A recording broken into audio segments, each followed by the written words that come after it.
የባለፈው የአትሌቲኮ ጌም ላይ እንደነገርኳችሁ አላየሁትም ነበር። አትሌቲኮን በሆነ መንገድ ስለጠበቅኩት የባርሳ ድክመት ግልጽ ስለሆነ ያሸንፏል ወይ ነጥብ ያስጠሏል ብዬ ስለጠበቅኩኝ ነው እንጂ አንድ ግልጽ የሆነ ነገር ልንገራችሁ። የባርሳ አታክ በጣም ዴድሊ ነው። ዴድሊ ነው። አንተ 5 ብታገባ 6 ሊያገባብህ ይችላል፣ 7ም ሊያደርግልህ ይችላል። ጀስት በ2 ጎል ዲፈረንስ እንዲሆን ብሎ ባርሳን ለማሸነፍ በጣም ጽናት ያለውና ሰግጦ መጫወት የሚችል ተከላካይ ስኳድ ያስፈልጋል። ላሊጋ ውስጥ ደግሞ እንደዚህ አይነት ቡድን ያለ ራሱ አይመስለኝም። ስለዛ ይሄን ስል ያን ያህል ደስ እያለኝ አይደለም፣ ግን የዘንድሮን ላሊጋ ደግሞ ባርሳ የሚበላ ይመስለኛል። ቻምፒየንስ ሊግ የምታልሙ ሰዎች ናችሁ የምትሰበሩት። ለምን? ኢንተር ያደረገውን በጣም ብዙ ቡድን ማድረግ ይችላል። ኢንተር is not the best team in Europe, is not the best team defensively in Europe። የኔ ቡድን ያገኛችሁ ቢያንስ ባጭሩ ሳስረዳችሁ የ2006 በቀል አለኝ። ለዋንጫ ብትደርሺ አንቺን ብበቀልሽ ደስ ይለኛል፣ ግን የዋንጫ የመድረስ አቅም ራሱ የለሽም። አታክሽ ዋንጫ ራሱ ይተሻል። እናያለን። ክሬዲት መሰጠት ያለበት ግን የባርሳ አታክ ሙሉ ተጫዋቾች ሲኖሩ ፔድሪ የሚባል ሰይጣን አለ ሚድፊልደር፣ በዚህ በኩል ያማን፣ በዚህ በኩል ራፊኛ። ሎቬንዶስኪ እኮ ዝም ብሎ ብቻ እንደ ስታሹ ቢቆም ሁለቱም ተከላካዮች አቅፎ በቂ ነው። ማግባቱ ራሱ አይጠበቅበትም። የባርሳ አታክ ይችላል። ክሬዲት ነው የሚሰጠው። የአትሌቲኮንም ጌም ስላየሁት በቃ ትበለቀጣለህ፣ ካልቻልክ ትበለቀጣለህ። ስፕሊት ነው የሚያሰሩ፣ ጂምናስቲክስ ነው የሚያሰሩ። ይመቻችሁ የባርሳ ደጋፊዎች። ዘንድሮ ላሊጋን ትበላላችሁ ብዬ ገምታለሁ። ቻምፒዮንስ ሊግ ላይ ብቻ እኔ ባገኛችሁ ደስ ይለኛል። እኔ ሁሌ እንደምላችሁ ጋይስ የሃንስ ፍሊኩ ባርሴሎና ከየትኛውም ቡድን ጋር ይጫወት የሚያዝናና ጨዋታ ነው የምትመለከቱት። በቃ ለተቃራኒ ቡድን ደጋፊዎች ብትሉ፣ ለራሱ ለባርሴሎና ደጋፊዎች፣ ለገለልተኛ ደጋፊዎች የሚያዝናና በጎሎች የታጀበ ምንም መቆም የሚባል የማይታሰብ አይነት ጨዋታ ነው የምንመለከተው ማለት ነው። በ16ኛ ሳምንት የስፔን ላሊጋ ጨዋታ ሪያል ቤቲስን የገጠሙት ባርሴሎናዎች 5-3 በሆነ ውጤት ማሸነፍ ችሏል። 8 ጎሎች ተቆጥሯል በጨዋታው ላይ። ሪያል ቤቲሶች ነበሩ እንግዲህ በአንቶኒ ጎል አማካኝነት ገና በመጀመሪያው 6 ደቂቃ ቀዳሚ መሆን ችለው የነበረው። ነገር ግን ከዚያ በኋላ ባርሴሎናዎች በመጀመሪያ አጋማሽ ብቻ 4 ጎሎችን አከታትለው በማስቆጠር ፈራን ቶሪስ በመጀመሪያ አጋማሽ ሃትሪክ ሰርቶ እንዲሁም ደግሞ ሩኒ ባርጊል የመጀመሪያ ጊዜ ለባርሴሎና በላሊጋ ጎል በማስቆጠር 4-1 እየመሩ የመጀመሪያው አጋማሽ ተጠናቀቀ ማለት ነው። ከሁለተኛው አጋማሽ መልስም እንግዲህ ባርሴሎናዎች በላሚን ያማል ፔናልቲ ጎል አማካኝነት ተጨማሪ ጎል አግኝተው 5-1 ማድረግ ቻሉ። ውጤቱን በድጋሚ ሪያል ቤቲሶች በሎሬንቴና ኩቾ ሄርናንዴዝ አማካኝነት ጎሎችን አስቆጥረው ጨዋታ 5-3 ሊጠናቀቅ ችሏል ማለት ነው። ላሚን ያማል በጨዋታው ላይ የ10 ቁጥር ሚና ተሰጥቶት ነበር የተጫወተው። ጥሩ ፐርፎርም ማድረግ ችሎ ነበረ። ፔድሪ በጨዋታው ላይ 2 አሲስት ማድረግ ችሎ ነበረ። በጣም ጥሩ ፐርፎርማንስም ነበረው። በቃ የባርሳ ጨዋታ ከየትኛውም ቡድን ጋር ቢሆን በጣም የሚያዝናና ማራኪ የሚባል አይነት ጨዋታ ነው ማለት ይቻላል። በጎሎች የምትንበሸበሹበት አይነት ጨዋታ ማለት ነው። ቢመራ ብዙም የማይመቁ አይነት ቡድን ከተቆጠረበት ጎሎች በላይ አስቆጥሮ ማሸነፍ የሚችል አይነት ቡድን ሆኖ እየተመለከት ነው የምንገኘው። በላሊጋውም እንግዲህ በ40 ነጥቦች መሪነቱን ማጠናከር ችሏል ማለት ነው። ለማንኛውም ስለዚህ ጨዋታና ስለ ባርሴሎና ምን ትላላችሁ? ሀሳባችሁን ኮመንት ሴክሽን ላይ አካፍሉኝ። የፕላስ ምልክቱን በመጫን ፈጣን አዳዲስ የሆኑ እግር ኳስ መረጃዎችን ማግኘት ትችላላችሁ። ባርሳ አሸንፏል፣ ግን በዚህ ዲፌንስ ትሮፊ ይበላሉ ካሰብክ አም ሶሪ ፎር ዩ ልንገርህ፣ ኢትስ ኖት ሃፕኒንግ። ሱፐር ኮፓ ደ ስፓኛ ሜቢ ዛትስ ሜቢ አዝዌ ላሊጋ እሺ ሜቢ፣ ግን ሻምፒዮንስ ሊግ ምናምን እንዳታስቡት።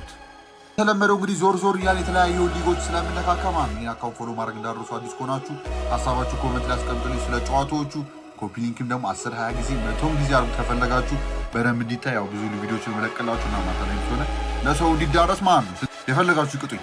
ባርሳዊ ነገር ካበላ ሻምበዚ ስኒፍ ራሱ ካረገው ቅጡኝ። እኔ በቃ ቀለል ያላችሁ ነገር ተቀጡኛላችሁ፣ ችግር የለውም።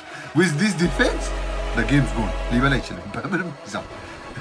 ብቻ ስንቀጥል ሪያል ቤቲስ ጉድ ጌም፣ አሪፍ ብዙ ማግባት ችሉበት ቻንስ ነበራቸው። 5-6 መድረስ ይችሉ ነበረ። ዩኒቲ ዩዝ ቻንስስ ያው እሱ ደግሞ ኮስት አድርጓቸዋል። ኦብቪየስሊ ባለቀ ሰዓት ለማግባት መነሳታችሁ ባርሳ ያው ቶሎ አከታተለበት። ከዛ በኋላ ኦልሞስት ስዊች ኦፍ ነው ያደረጉት ሰከንድ ሃፍ ላይ ማለት ይቻላል። ብዙም ያኔ ይፈጣጠሩ አልነበረም። ላሚን ያማል አደ ነምበር 10 ብዙ አይ ዶንት ላይክ ኢት ቱ ቢ ኦነስት። ነምበር 10 ወደ ከራይት ዊንግ ምናምን እየገባ አስጮቶ ነበረ። ሮኒ ባርጂ የሚባለው በቀኝ በኩል ያለው ስዊድናዊ 20 ዓመት ተጫዋች አይ ቲንክ ኢዝ 20 ኦር 19 he looks good። እሱ አሪፍ ነው። አይ ላይክ what I'm seeing። ራሽፈርድ ኤባም ለምን ይሄድ የተባለ እንደሆነ ነው ያሳየው። ራሽፈርድ በጣም ኦን ኤንድ ኦፍ የሆነ ተጫዋች ኢንኮንሲስተንት ቱ ኢንኮንሲስተንት ቱ ፕሌይ ፎር ባርሴሎና ሌትስ ቢ ኦነስት።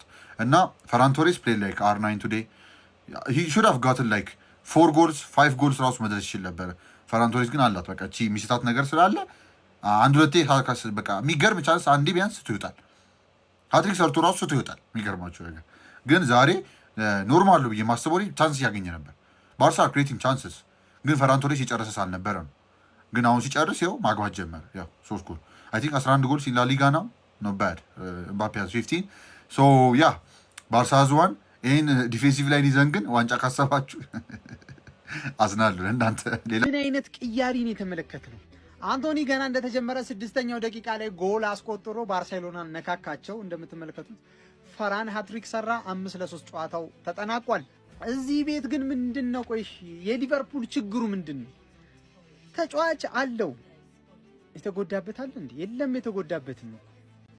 ችግሩ ምንድነው? እስኪ የሊቨርፑል ችግር ምንድነው ብላችሁ ታስባላችሁ? ከ2-0 ከዛ በኋላም ድጋሚ 3-2 መምራት ችሎ ነበር። ነገር ግን ጨዋታው 3 አቻ በሆነ ውጤት ተጠናቋል።